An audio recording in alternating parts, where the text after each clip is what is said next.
29. Kejujuran.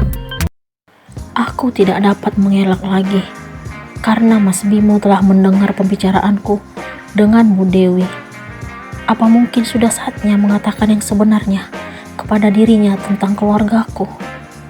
Akan tetapi, jika aku memberitahukan tentang diriku di depan Bu Dewi, itu sama saja kalau aku mengungkapkan rahasia rumah tanggaku kepada orang lain. Ya, walaupun wanita itu telah aku anggap seperti ibu sendiri.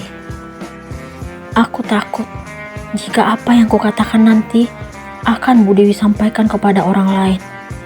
Apa kata mereka nanti? Aku tidak mau jika mereka menganggap Mas Bimo menikahi wanita yang menyembunyikan asal-usulnya. Aku tidak ingin mereka berpikiran yang sama dengan keluarga Mas Bimo. Aku pun langsung berdiri dari sofa, lalu menghampiri Mas Bimo ke depan pintu. Aku memberikan isyarat kepadanya agar tidak bertanya tentang apa yang dia dengar tadi. Aku harap dia mengerti dengan keberadaan Bu Dewi yang sedang bersama kami. Ada yang ketinggalan ya, Mas? Kok udah pulang? Aku bersikap manis di depannya. Iya sayang, sepertinya ada berkas yang tercecer di kamar. Aku udah cari-cari di kantor, tetapi gak ketemu. Aku mau cari dulu. Kamu lanjutin aja ngobrol sama Bu Dewi. Sepertinya Mas Bimo ngerti dengan isyarat yang kuberikan. Dia tidak bertanya tentang tempat tinggal orang tuaku. Dia pun langsung menuju kamar setelah menyapa Bu Dewi. Oh ya, kenapa ibu gak ngajak Mbak Rere? Aku kembali membuka pembicaraan setelah duduk, tetapi dengan mengalihkan topik.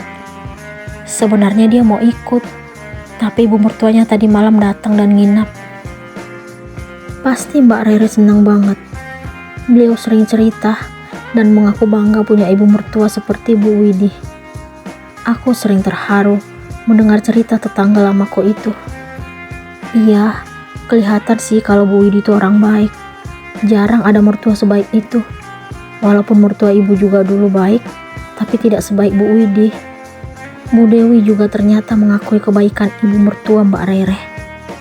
Sudah berlalu beberapa menit, Mas Bimo belum juga keluar dari kamar. Apa dia belum menemukan berkas yang dia cari? Atau mungkin dia sengaja ingin mendengar pembicaraanku dengan Bu Dewi, karena jarak antara ruang tamu dan kamar tidak terlalu jauh. Aku pun penasaran dan ingin tahu apa yang Mas Bimo lakukan di kamar. Akhirnya, aku meminta izin kepada Bu Dewi untuk menghampiri Mas Bimo sebentar. Tetapi wanita itu justru langsung berpamitan dan mengaku akan bertemu dengan seseorang. Kok buru-buru, Bu? Aku merasa tidak enak terhadap wanita itu. Ibu udah janji akan ketemu dengan orang itu sekitar 15 menit lagi. Bu Dewi melirik arloji di pergelangan tangan kanannya. Kalau ada waktu senggang, nanti mampir lagi ya, Bu. Semoga Mbak Rere juga ikut. Aku pun menyalami Bu Dewi. Namun, ketika aku hendak memanggil Mas Bimo untuk berpamitan, beliau menolak. Sebenarnya, aku masih bingung kenapa Bu Dewi tiba-tiba ingin pulang. Apa mungkin beliau merasa sungkan karena keberadaan Mas Bimo? Waktu aku bertetangga dengan wanita itu dulu, hanya aku dan Rati yang sering berbincang dengannya. Sementara ibu mertua dan yang lainnya tampak bersikap biasa saja. Awal aku tinggal bersama keluarga Mas Bimo, ibu mertua pernah mengingatkan agar aku tidak terlalu dekat dengan Bu Dewi. Aku menanyakan alasannya, tetapi beliau tidak memberikan jawaban sama sekali. Akan tetapi, aku tidak menghiraukan ucapannya, karena tidak ada alasan bagiku untuk menjauh dari wanita yang selalu baik terhadapku. Hanya Bu Dewi yang mengerti dengan apa yang kurasakan selama menjadi tetangganya. Setelah menutup pintu, aku dan Bagas menuju kamar. Aku terkejut melihat Mas Bimo yang telah mengganti pakaian kerja dengan kaos oblong. Kenapa dia tidak kembali ke kantor? Tadi dia beralasan pulang untuk mencari berkas yang ketinggalan. Kok kamu ganti baju, Mas? Kamu gak kantor lagi? Tanyaku penasaran. Aku pun mengambil mainan Bagas, lalu memberikan kepadanya. Ternyata anak itu memilih bermain di ruang TV. Enggak sayang, aku tadi izin pulang karena nggak enak badan. Apa? Jadi tadi Mas Bimo berbohong di depanku dan Bu Dewi. Tapi tadi kamu bilang ingin cari berkas. Aku memegang keningnya yang ternyata panas. Aku terpaksa bohong karena nggak enak sama Bu Dewi. Setelah memperhatikan Mas Bimo, aku baru menyadari kalau dirinya lebih tampak kurus dari sebelum perselingkuhannya terbongkar. Aku tidak dapat menyimpulkan kalau dirinya sedih karena tidak berhubungan lagi dengan wanita itu. Karena sebelum aku mengetahui semuanya, mereka telah putus komunikasi. Kamu minum obat ya, Mas? Aku hendak beranjak untuk mengambil obat untuknya. Tetapi dia mencegahku. Aku gak apa-apa sayang. Aku hanya ingin berada di dekatmu. Dia menggenggam tanganku, lalu memintaku duduk di sampingnya. Setelah aku perhatiin, ternyata kamu kurusan, Mas. Aku pun mengatakan apa yang kupikirkan. Kamu baru nyadar sayang. Teman-teman kantor juga pada bilang gitu. Apa kamu sedih karena gak berhubungan lagi dengan wanita itu? Aku tetap saja mengungkit kesalahan yang pernah dia lakukan. Stop bahas ini sayang. Aku gak pernah berpikiran seperti itu. Wajar kalau aku kurus. Karena setelah kamu jauhin aku hampir tiap hari gak makan siang. Di rumah juga hanya makan seadanya. Aku merasa bersalah karena tidak menyiapkan makanan untuk Mas Bimo saat hatiku masih membencinya. Kamu yang memaksaku untuk tidak perhatian padamu. Aku mengakui apa yang kulakukan. Lupain aja. Anggap aja aku lagi diet. Kan kamu sering bilang aku gemukan. Sepertinya dia tidak ingin melihatku merasa bersalah. Sikap yang seperti itu yang membuatku tidak mampu menghapus rasa cinta untuknya. Walaupun dia pernah menyakitiku. Tapi kamu harus minum obat sekarang, Mas. Aku kembali memberikan saran. Perhatian kamu yang seperti ini membuat rasa sakitku hilang. Udah gombalannya. Pokoknya aku mau ambil obat. Siapa yang gombal, sayang? Aku tidak menghiraukan balasannya. Aku memilih melepas genggamannya, lalu segera mengambil obat dari laci lemari. Aku ambilin air minum sebentar. Aku pun keluar kamar menuju dapur. Aku tersenyum melihat Bagas yang masih asyik dengan mainannya di ruang TV. Mama, Bagas memanggilku saat aku akan kembali memasuki kamar. Iya sayang, ada apa?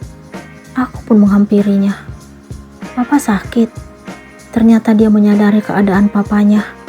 Mungkin dia mendengar pembicaraanku dengan Mas Bimo tadi. Enggak sayang, Papa hanya butuh istirahat. Mama kasih minum dulu ya ke Papa. Aku mencium puncak kepalanya. Iya mah, dia kembali sibuk dengan mainannya. Sedangkan aku beranjak menghampiri Mas Bimo. Bagas sepertinya khawatir sama kamu, Mas. Ucapku lalu kembali duduk di samping Mas Bimo. Kemudian memberikan air yang telah kuambil. Dia pun segera meminum obat. Bagas bilang apa sayang?